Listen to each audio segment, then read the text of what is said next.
we're shifting into another segment. I'm calling it From Coast to Coast. Katie Halper Show call to action segment. I just made that up. And why do I say that? Well, we're going to have 4 really great guests coming in. First, we're going to have our New York contingent, and then we're going to have some Cali and Washington State representation. First, we have Bronx native Met Council on Housing Director Ava Farkas. Hello, Ava. Hi. Welcome Hi. to the show. Welcome to Thank the show. you. Yeah. Also, we are really excited to bring into the show another Bronx native, Bronx slash Puerto Rico native, Milton Perez, who is an organizer with Vocal. Hi, Milton. Thank you so much. And then we're going to bring in Maybe a Girl. Hi, Maybe, who's running for Congress. Hey. Hey.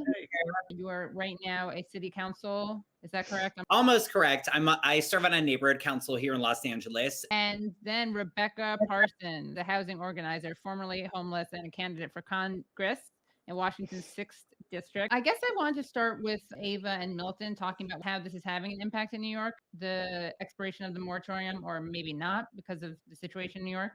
Sure.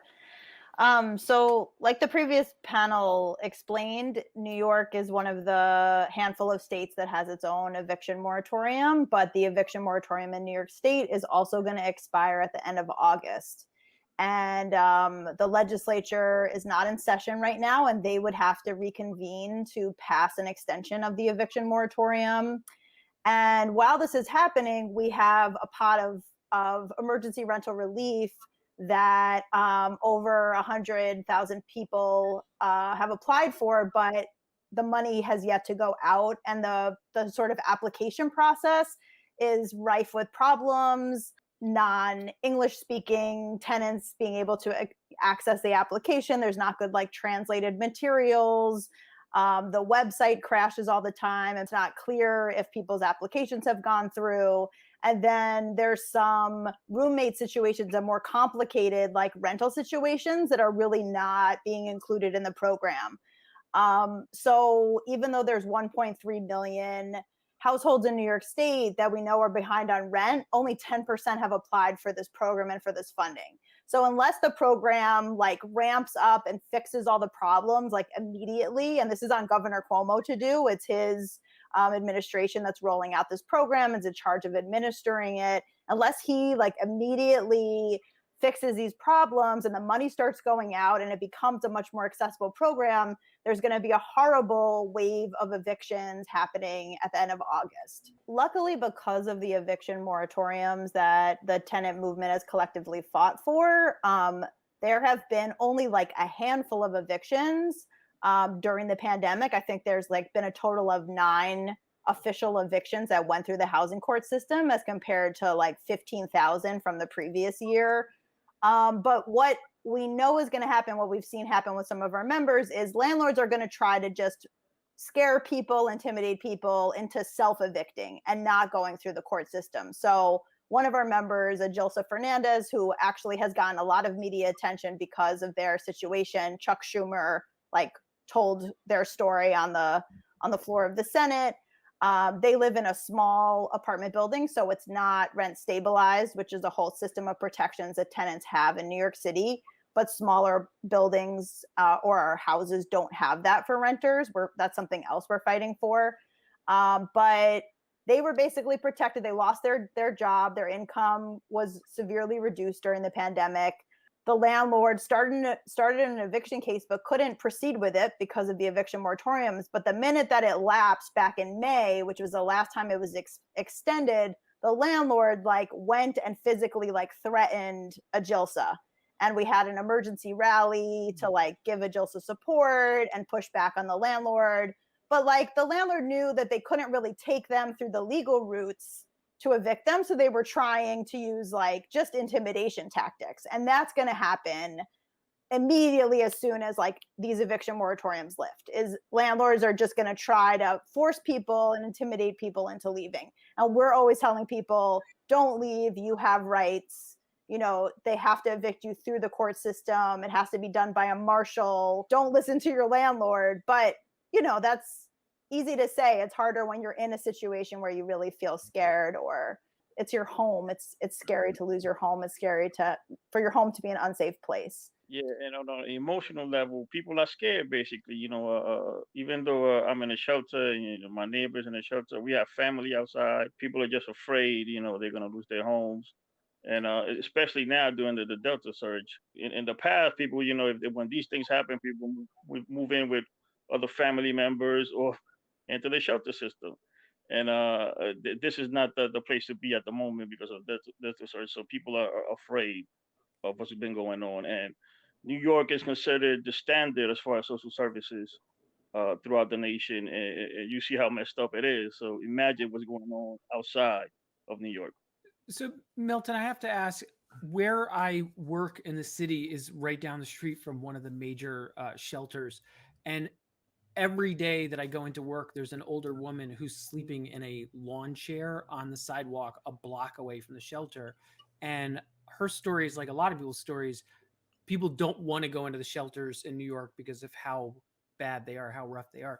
You've been inside that system. For people who've never been there, who don't know what that's like, could you give people a sketch of what is it like for unhoused people and people who are housing insecure, what it's like in the shelter system in New York City? Well, all the horror stories are true as far as the violence and those type of things. But those are things we speak to people outside the shelter. When we speak amongst ourselves, we speak to how we're being treated by staff. You're lied to and lied about on a constant basis. So the people that I've known that were in the shelter and were maintaining in some ways and wound up back outside, it's mainly because how they're treated. It's dehumanizing to be in the shelter a lot of times. You have a staff that are dealing with a broken system themselves. I don't excuse it, but a lot of turnover as far as staff, a lot of burnt out staff. That to I guess to protect the emotional selves. They tune out. So you have people that are the most vulnerable that get no help. It's me. I'm not the face of homelessness in New York. It's mostly families and children. Uh, and the elderly, people with mental, emotional issues, drug use disorder. There's a lot of those people that get no help. So when you see De Blasio and the mayor saying, they want to return people back to the shelter from the hotels to receive services, the questions that we ask have been, what services, and these services, if they that you say exist, why can't you do them while people are in the hotel? What's the difference of me, for example, sharing a room with an older gentleman than being in the dorm that I was 20 other people? What can you do for me in a 20-man dorm that you can't do for me in a two-man shelter, a two-man room? So all the horror stories are true, but the main thing is how people are treated within the system. It's dehumanizing. Mm-hmm. Ava said earlier, if they're coming to evict you in New York City, do not leave. So for people who are in the trenches, who are like nervous right now, they don't know if they're going to get evicted. If they're in New York City, what should they be doing? And if they're across the country, what should people be doing if they're facing imminent eviction? In New York City, anybody who's behind on rent should apply to the Emergency Rental Assistance Program. It's called ERAP. I could put the link in the chat, but if you just Google that, it's on the New York State OTDA website. That's the agency that's administering it, and it's an online application.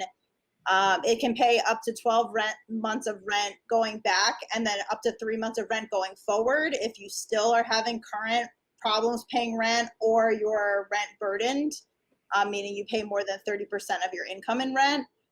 So everybody should be applying to that program, because that program, the application, while it's pending, also gives you additional eviction protection. So it's really important to apply, even if you're not sure you qualify, because that's going to give you additional eviction protections. So that's what I would say would be like my first suggestion. And I think get involved in your neighborhood group. You can also call our organization, the Met Council on Housing. We have a hotline. We talk to tenants throughout the week, 4 days a week. And we can also tell you about a neighborhood organization if you want to get involved and you want to know that you're not alone in facing the challenges of eviction or intimidation from your landlord. So many other New Yorkers are going to be going through the same thing. So it's really important that people don't have to deal with this by themselves. Milton, Rebecca, maybe, do you have any other advice? Yeah, absolutely. There are still landlords who are trying to evict people despite the moratorium eviction. I mentioned earlier that here in California, the eviction moratorium has been extended to September 30th.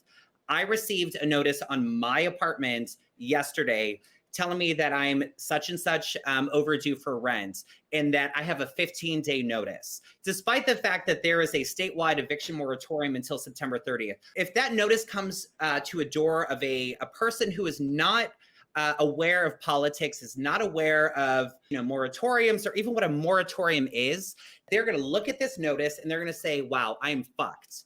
And you know what? They might self-evict. And the thing is, we have until September 30th. This state, not as, luckier than many other states. And so the thing is, people can't always self-advocate. We expect people to self-advocate, but people don't always have the information. And they go off of the information that is given to them. So if your landlord gives you a notice that says you have 15 days to pay $10,000 of rent or get out, you're probably going to pay attention to that. And that's a huge, huge problem. That is a huge problem. And it's going to result in mass evictions. It's going to result in a massive double-digit increase in homelessness. And these are not people who are trying to swindle their landlords. These are not people that are trying to get out of it. These are people who just in the past year and a half have not had the opportunities to work as much as they typically have. And, if you have the resources, pay it. But if you don't, I don't think that means you deserve to be out on the streets. And that's really the position that a lot of our states and that our federal government just yesterday said that everybody is in a position of. I think we should have some kind of hashtag, seriously, for people to document. I mean, I know not everyone's on social media, but Milton, you were telling me about a hashtag that people were using. Hotels to housing. We don't Hotels want to housing, yeah. Right now, we're fighting against de Blasio. He wants to send people back to congregate shelters. Like I mentioned before, I come from a 20-man dorm, and the question that hasn't been answered, I've been asking for the people that went back, which they have, are they supposed to sleep with masks on?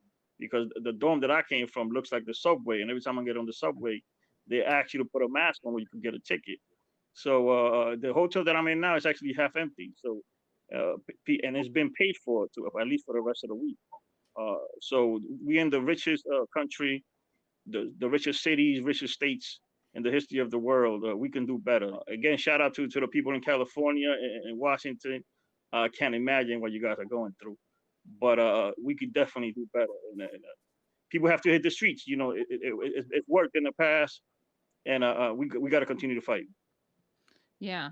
I think we need something seriously, because people need to know when they're having their rights violated. We need to raise some awareness about this, because as everyone's been saying, you don't know what your rights are. People have no idea. And when you hear you're being evicted, I'm privileged that I have a phone with data on it. A lot of people in the shelters don't have internet. It's another initiative we did is Wi-Fi for the homeless, because a lot of times I got to get information and share it, person to person.